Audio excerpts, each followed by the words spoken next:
Olá, nós vamos falar um pouco agora sobre a indústria e os operários na Primeira República. Durante a Primeira República, ocorreu um crescimento constante do número de indústrias no Brasil. E em 1889, ano da proclamação da República, o Brasil contava com 636 indústrias e cerca de 54 mil operários. Entre 1907 e 1920, o número de empresas cresceu por volta de 4 vezes mais, enquanto o número de operários empregados quase duplicou.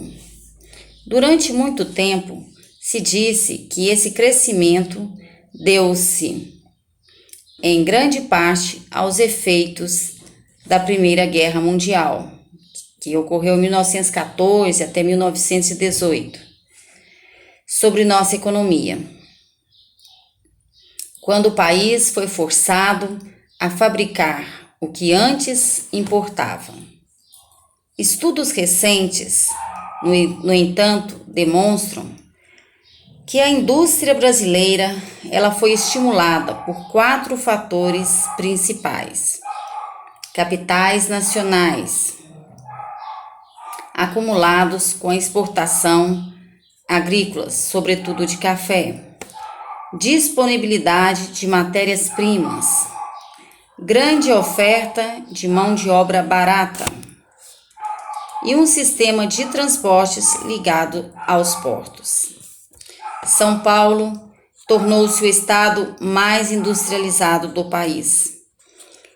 E as maiores fábricas paulistas foram montadas por fazendeiros de café, como Antônio Álvares Penteado, e por imigrantes como Francisco Matarazzo. Os principais ramos industriais da época, em ordem de importância, foram o têxtil, o de alimentação, incluindo bebidas, e o vestuário.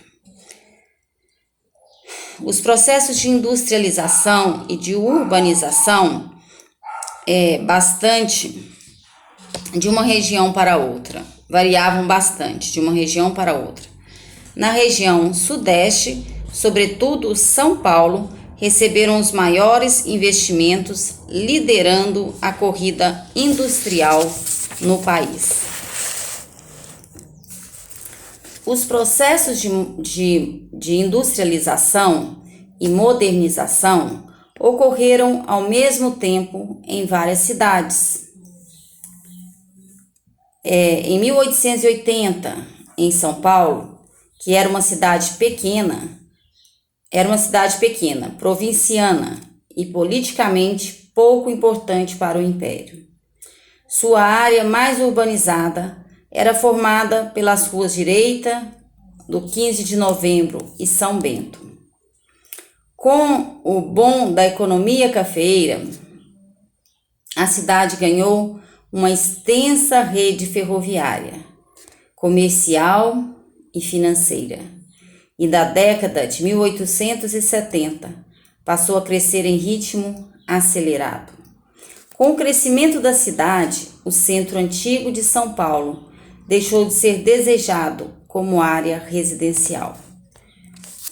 A lógica do crescimento urbano empurrou a população pobre para as áreas onde os terrenos eram mais baratos, e as linhas ferroviárias, com várias estações, ajudaram no transporte das pessoas.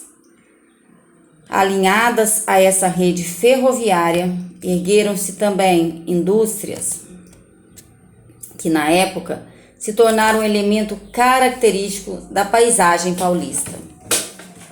A elite paulista buscou áreas onde ainda chácaras como a Vila Buarque, Santa Cecília, Campos Elíseos, e lá construiu bairros residenciais com mansões luxuosas, como Higienópolis e Pacaembu, e no alto ergueu-se a Avenida Paulista, o documento mais visível do poder dos cafeicultores. Um dos marcos decisivos na cidade de São Paulo, no processo de modernização, foi a constituição da LIGT, em 1889, empresa com sede em Toronto, no Canadá. Depois de obter, mediante compra, o direito de explorar o serviço de transporte, a LIGT passou a investir também na distribuição de energia elétrica na cidade. Outro marco importante na modernização de São Paulo foi a estreia do bonde elétrico em 1900. A substituição do bonde puxado por burros por bonde elétrico contribuiu para aumentar a velocidade, diminuir o tempo do transporte, melhorar a higiene pública, já que evitava o enxame de moscas que rondavam as fezes das mulas. A energia elétrica e os transportes impulsionaram a indústria, o comércio, os serviços e o lazer. Os bondes elétricos ligavam o centro das cidades aos bairros, servindo, sobretudo, ao transporte de trabalhadores e estudantes, e estimulando ocupação de espaços vazios e a formação de novos bairros. Exemplo disso são as linhas que passavam por bairros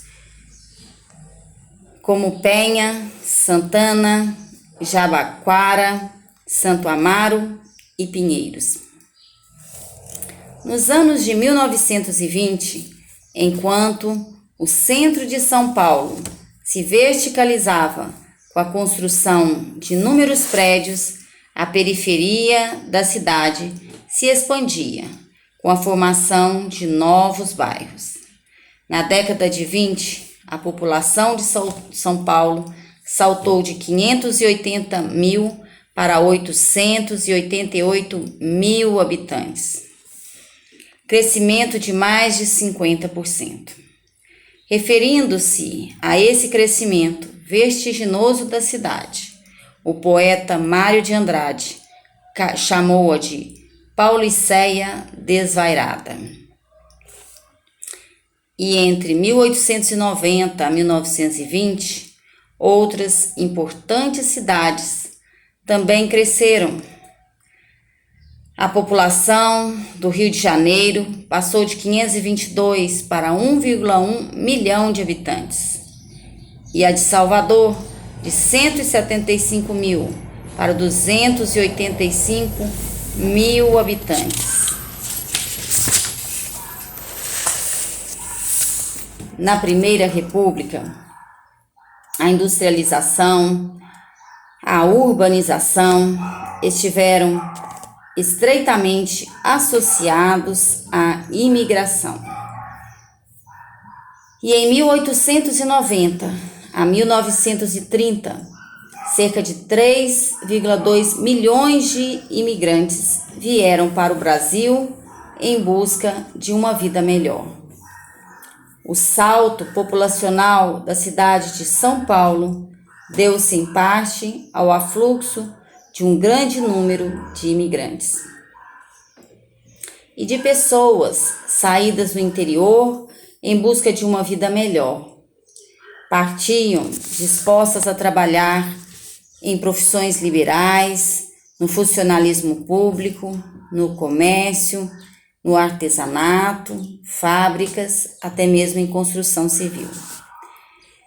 E o estado de São Paulo, sozinho, recebeu 57,7% do total de imigrantes, pois oferecia bons atrativos. Pagava as despesas com passagens, dava alojamento e oferecia oportunidades de trabalho. Por serem de cor branca e católicos, italianos, portugueses e espanhóis foram os imigrantes preferidos das autoridades e dos fazendeiros brasileiros. A elite brasileira acreditava na superioridade do europeu e no embranqueamento da população brasileira. E por meio da miscigenação, o embranqueamento daria ao Brasil acesso ao conjunto das nações civilizadas. Em 1911, o médico João Batista de Lacerda, representante brasileiro no Congresso Mundial das Raças em Londres, afirmou que em 100 anos o negro e o indígena desapareceriam graças à miscigenação, e com isso ocorreria o embranquecimento da população brasileira. Nas últimas décadas do século XIX, a exclusão do direito ao voto, a carestia, o desemprego, o autoritarismo e o descaso dos governantes da República, com a maioria da população, contribuíram para vários movimentos de contestação e rebeliões na Primeira República. No sertão, as secas constantes agravavam a situação e tornavam a vida da maioria dos habitantes quase insuportável. Neste cenário, marcado por violência, por exclusão, surgiu no sertão nordestino, em 1870, um líder religioso chamado Antônio Vicente Mendes Maciel, o Conselheiro. Nascido em Quixeramobim, no Ceará, Antônio Conselheiro exerceu na juventude várias ocupações, entre elas a de professor. Certo dia, abalado por dissabores na vida pessoal, deixou o Ceará, iniciou a sua vida de beato e andava pelo sertão afora, pregando de cidade em cidade, promovendo mutirões para ajudar pequenos agricultores, reformar igrejas, erguer muros de cemitérios e, aos poucos, foi reunindo um grande número de seguidores. Em 1893, o conselheiro e sua gente estabeleceram-se no sertão baiano, às margens do rio Vaza Barris, nas terras de uma antiga fazenda chamada Canudos. Ali começaram a construir um povoado, que foi chamado de Belo Monte e depois de Canudos. Os habitantes do arraial eram, em sua maioria, sertanejos pobres que fugiam dos desmandos dos coronéis e do desemprego. Em busca de conforto material e espiritual, mas lá havia também negociantes, enfermeiros, soldados, artesãos, mineradores e professores. Em Canudos, os sertanejos cultivavam milho, feijão, batata, criavam cavalo e bodes, cujo couro era usado para fazer vestimentas, calçados, chapéus, para comercializar com as vilas e cidades da região. A autonomia da gente de Canudos, sua decisão de viver conforme a lei da Bíblia, feita por conselheiro, e, sobretudo, a decisão de não pagar os novos impostos lançados pela República, foram vistos pelas autoridades como uma grande ameaça. Os senhores da República passaram a dizer que Canudos era um reduto de monarquistas fanáticos e perigosos.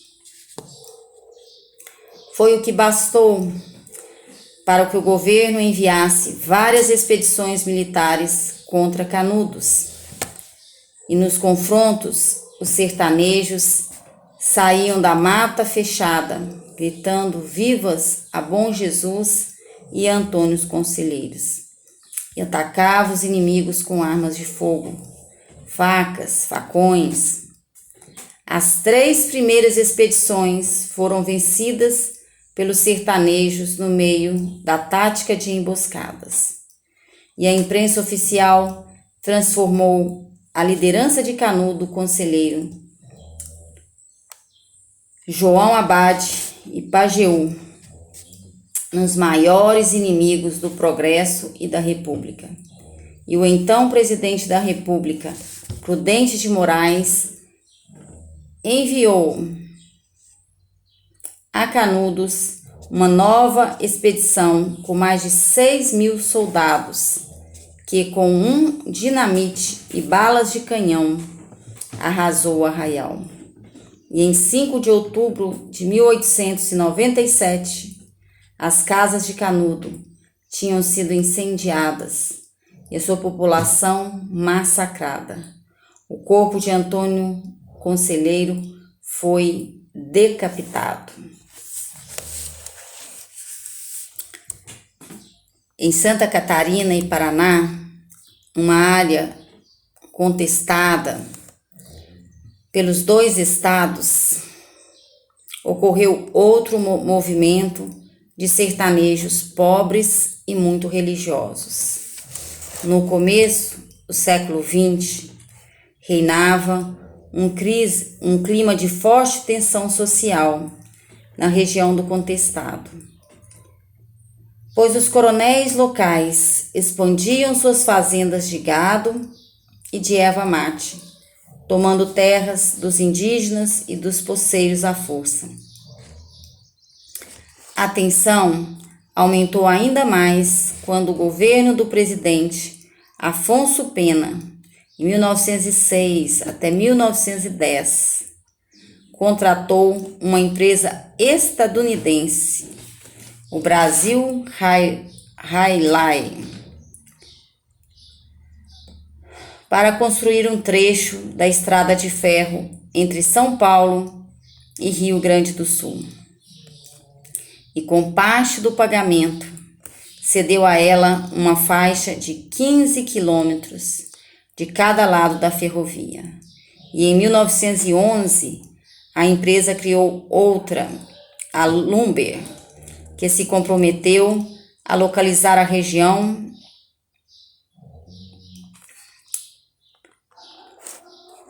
com famílias vindas da Europa. O interesse de Lumber, porém, não era colonizar, mas explorar o pinho e a imbuia da rica floresta nativa. Os dirigentes da empresa estadunidense, então, arregimentaram capangas para expulsar os sertanejos daquela área e instalaram em 3 Barras, Santa Catarina, o maior complexo madeireiro da América do Sul na época. Expulso de suas terras, os camponeses de contestado passaram a buscar a orientação e a seguir o beato José Maria. Pouco tempo depois, ergueram povoados na área de Santa Catarina, pretendida pelo Paraná. Os fazendeiros e a imprensa do Paraná passaram a dizer que os sertanejos do contestado eram monarquistas fanáticos, inimigos da República, e as mesmas palavras usadas para criticar os sertanejos dos Canudos. Na verdade, o que fazia os camponeses do Planalto catarinense era reagir à perda de suas terras e ao desrespeito aos seus costumes e tradições.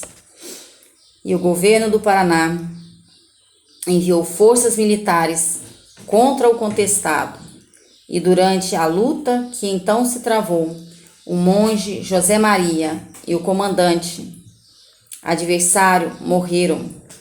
Inconformados, os sertanejos passaram a dizer que o monge José Maria ia retornar à terra para fazer valer a lei da coroa do céu. O movimento ganhou novos integrantes e o número de vilas santas cresceu. Durante um confronto com forças militares locais, os sertanejos incendiaram a sede da empresa estadunidense que os havia expulsado de suas terras. Diante disso, o governo do presidente Hermes da Fonseca, em 1910, lançou contra o contestado cerca de 6.000 soldados armados de canhões e metralhadoras e apoiados por aviões, e em nome da República e do Congresso, as vilas santas foram arrasadas e os camponeses fuzilados ou queimados. Com o fim do contestado, em 1916, os governos do Paraná e Santa Catarina chegaram a um acordo, acertando os limites entre os dois estados. Na passagem, do século XIX para o século XX, várias cidades europeias, especialmente Paris, na França, tinham crescido e se modernizado. E esse crescimento foi acompanhado por um avanço tecnológico marcado pelo advento da luz elétrica, em 1879, pelo uso do cinematógrafo para projetar filmes, e em 1895, pela invenção de aparelhos de raio-x. Naquele mesmo ano, e pela primeira transmissão do telégrafo sem fio, em 1901, entre outras primeiras transmissões do telégrafo, entre outros inventos. Esse período de modernização acelerada ficou conhecido como Belle Époque, expressão francesa que significa bela época. A invenção do cinema e a primeira exibição de um filme em Paris impressionaram fortemente as pessoas. Uma sequência de imagens de um trem avançando em direção à plateia provocou sustos, gritos e desmaios. Essas reações eram uma resposta ao medo de que o trem as atropelasse. Paris, com sua recém-construída Torre Eiffel, tornara-se o cartão postal da civilização europeia. A capital da ciência e das artes, uma cidade a ser imitada por todas as outras. E para a maioria dos cientistas, engenheiros, médicos e pesquisadores brasileiros do início do século XX, modernizar era trazer a civilização da Europa para o Brasil.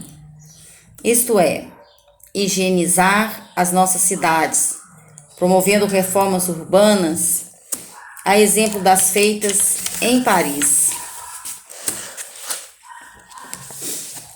Em 1902, Rodrigues Alves, um representante da oligarquia cafeeira, assumiu a presidência da República, decidido a modernizar e a higienizar o Rio de Janeiro, eliminando os cortiços, embelezando sua área central. Confiou essa tarefa ao engenheiro Pereira Passos, prefeito do Rio de Janeiro, a capital federal à época. Um projeto de modernização era inspirado no modelo parisiense e deveria ser posto em prática de cima para baixo. E assim foi feito. Para construir a Avenida Central, hoje Rio Branco, na área central da cidade, o prefeito autorizou a demolição de casas e casebres habitados pelas populações humildes. Aos gritos de bota abaixo, os funcionários da prefeitura demoliram quarteirões inteiros, desabrigando cerca de 14 mil pessoas. E em 7 de setembro de 1904, a Avenida Central foi inaugurada. Expulsos de suas casas, os antigos moradores do centro foram viver na periferia ou subiram os morros, onde construíram barracos de tábuas cobertos de latas de querosene abertas. Enquanto isto, o médico sanitarista Oswaldo Cruz era nomeado pelo governo para combater a febre amarela, a varíola e a peste bubônica. Doenças que matavam milhares de pessoas na cidade do Rio de Janeiro. E em 1904, um projeto de lei que tornara obrigatório a vacina contra a varíola agitou e dividiu a sociedade carioca. Conheço os principais argumentos,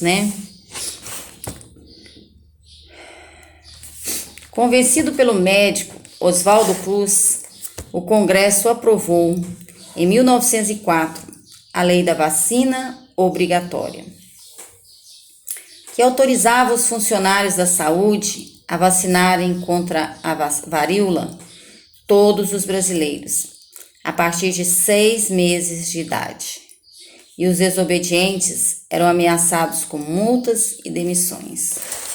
A obrigatoriedade da vacina, as demolições no Rio de Janeiro, da cidade, o custo de vida elevado, tudo isso levou a uma revolta popular, conhecido como a Revolta da Vacina.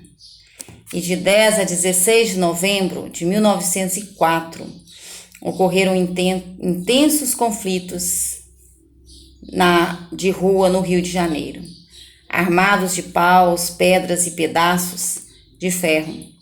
Os populares enfrentaram a polícia em vários pontos da cidade. Incendiaram bondes, arrancaram trilhos, depredaram lojas, além de cercar o Palácio do Catete, sede do governo, para protestar contra a vacinação obrigatória e a violência policial.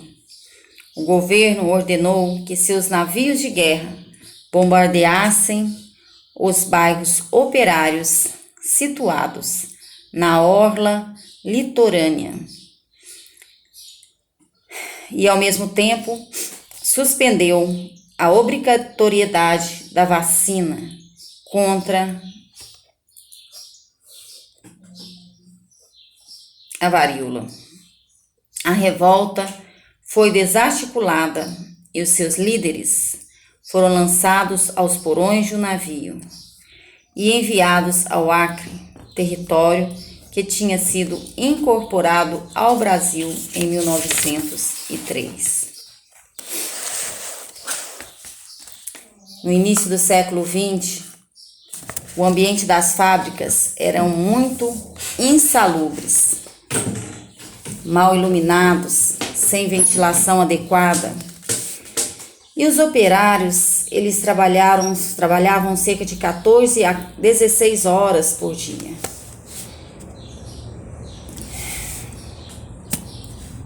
Por salários que não acompanhavam o aumento do custo de vida. Além disso, não havia direito nem a férias, nem a aposentadoria. E em 1920, em São Paulo, 51% dos operários eram estrangeiros, enquanto no Rio de Janeiro, estes somavam-se a 35%. A maioria do operariado era formado de italianos, portugueses e espanhóis. As doutrinas que tinham maior penetração entre os trabalhadores eram o anarquismo e o socialismo. O socialismo, ele propõe a criação de uma sociedade igualitária e, portanto, sem classes sociais, Para se chegar a esta sociedade, os socialistas propunham a tomada do poder e o controle do Estado pelos trabalhadores, até que as desigualdades sociais fossem eliminadas. Os anarquistas, por sua vez, também defendiam a criação de uma sociedade igualitária, mas, diferentemente dos socialistas, almejavam a destruição do Estado, pois, por princípio, eram contrários à existência de qualquer tipo de governo. E essas ideias entraram no Brasil com os imigrantes europeus. E para divulgar os seus ideais, os anarquistas produziram e lançaram importantes jornais operários, a exemplo de O Libertário, Terra Livre, A Voz do Trabalhador, A Plebe. Entre os líderes anarquistas estavam Edgar Leoroth, Everardo Dias e José Oiticica.